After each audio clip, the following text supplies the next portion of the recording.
What's up everybody, it's Adam from Zoinkmeister, and today I'm going to be going over Cuphead on the PC, all of Isle 1, A+ ranking.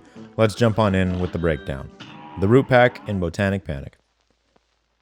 So the thing to remember with this boss, or set of bosses in this run, is that this beginning jumble of projectiles, the end worms, the pink parryable projectile, this is basically your only immediate chance to get the parries in the beginning. If you want to get the perfect score again, you're going to need at least 3 parries, at least 6 usages of the X moves, or 1 super and 1 X. Basically, you have to use 6 of those cards at the bottom left-hand corner. You have to not get hit once, and you have to be able to hit it in the appropriate time variable. So other than that first worms bit, there's a little small period here where the teardrops can drop a pink parryable every so often. It's not really the best and most reliable thing, and only like 1 will drop on your side. So you're basically, I just highly recommend that you really want to get those pink worm projectiles in the beginning as far as the parry goes. As far as this boss goes, there's not really much to say. I went with the chaser rounds here just to make it ease of use in terms of just dodging the carrots and still dealing out some damage. But this boss is really simple. It's basically straight up move out of the way, shoot him when you got time. There's no real hidden aspects to really like spell here, no exploits. You just really want to make sure you get out of the way. They're all really easy. I wouldn't even say any of these beginning 3 little packs that make up this first boss is anything difficult. So we should be killing them right. Yep, there's the knockout. So that was the Root Pack. As far as time goes, you really don't have to worry about hitting any serious time follies in the first couple bosses. I think when you finally get to, I want to say Ribby and Croaks is the level where time starts to become a factor. So let's move on to the next one.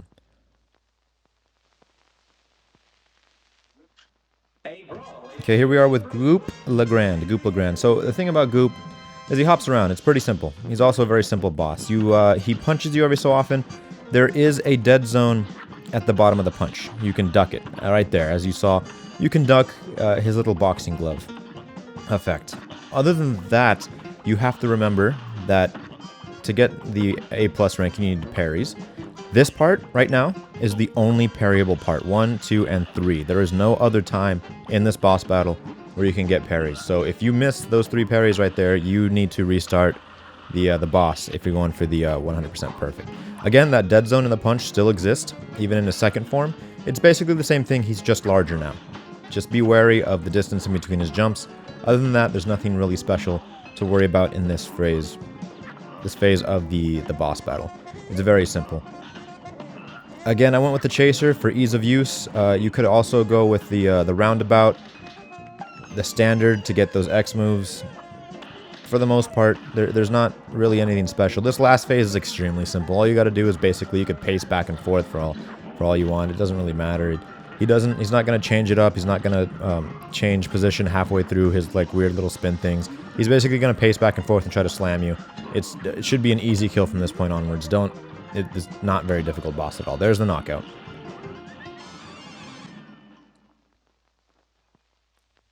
And again, time-wise, we don't really have to worry about Goop Legrand at all. You're going to finish him quick. Just worry about not getting hit and, of course, getting those parries.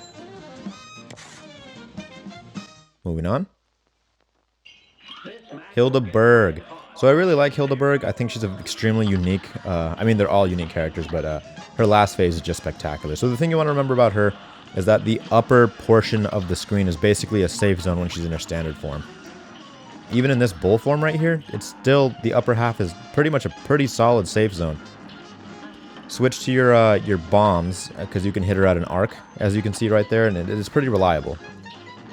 You're only, basically, you can stay at the top and then stay at the back left-hand portion of the screen whenever she's in one of her forms. The archer or the twins that shoot the projectile disc.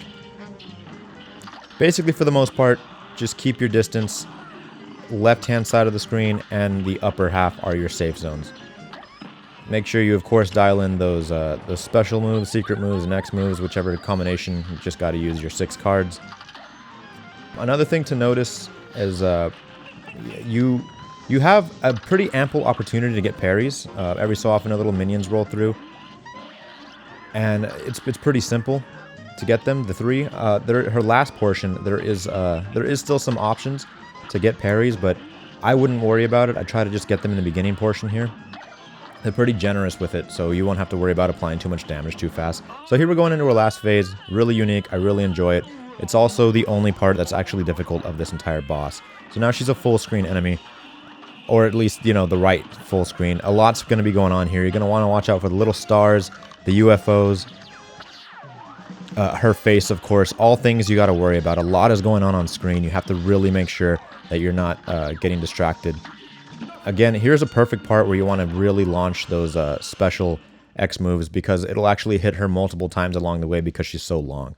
So it'll do a lot of extra damage. I highly recommend saving up X moves and not using the entire super for that last portion, the moon portion. But yep, there goes Hildeberg.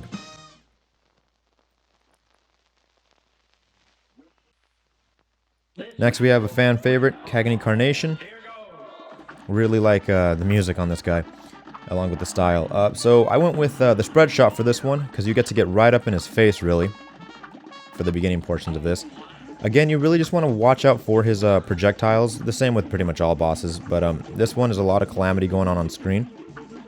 But the calamity is pretty directed. You basically, his projectiles are either going to go on the upper half of the screen or the lower half of the screen.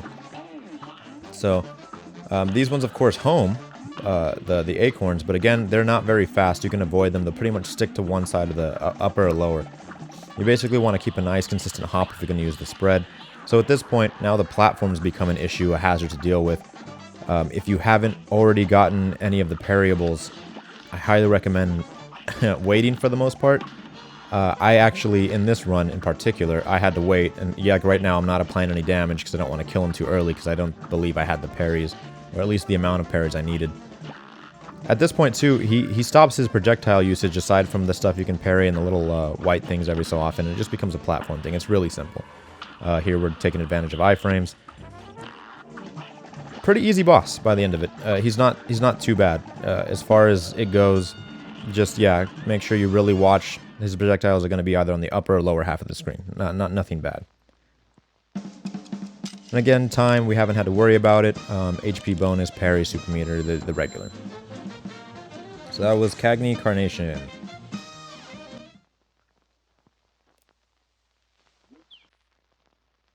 Moving on to Ribby and Croaks, inspired by Ryu and Ken from Street Fighter. So I went with the spread shot. I think it's really efficient for this this bit in particular. You get to apply a lot of damage really quick because they're so close.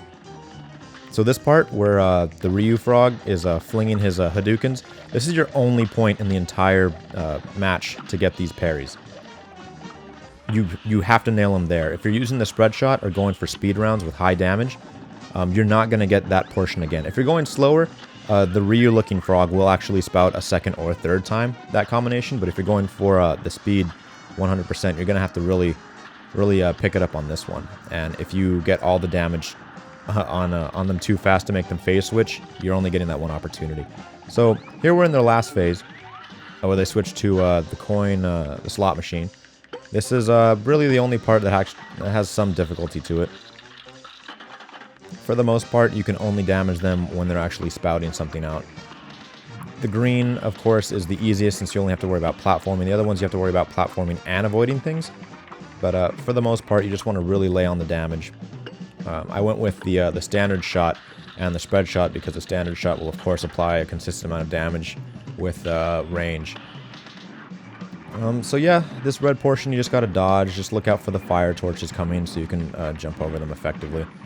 For the most part, if you took advantage of your time, making sure everything went well, you should nab this. This was the only one where I had to redo because I wasn't fast enough the first time.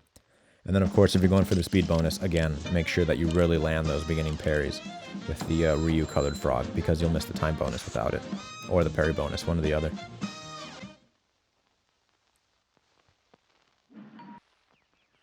Okay, now we're moving on to the first run and gun stage. This one is Forest Follies. So the thing about this stage is it has a lot going on screen all at once. I feel like that the whole point of this map in particular was to really show the calamity that can happen. There's a lot of enemies in very tight spaces consistently, so I went with the spread shot because it covers the most directly in front of you like portions, and it applies high damage the closer you get to them. So I think it's really good to just hold down and zoom through the level. Of course, you want to make sure you take advantage of all the pink parryable things you can do. There's not too much difficulty in terms of making sure that you just really avoid everything that's coming at you consistently. Watch out for the random projectiles that slowly move on the stage in contrast with the fast-moving enemies. And of course, take notice of the platforms as you reach them or try to land on them. Other than that, this isn't too bad. I've already collected the gold coins on all these, and you can't go back and make them respawn, so I'm sorry if I can't show you that. But their placement isn't too difficult. So yeah, there's the time bonus, the HP bonus, the parries, the gold coins, of course, I already collected, and the skill bonuses for the A+.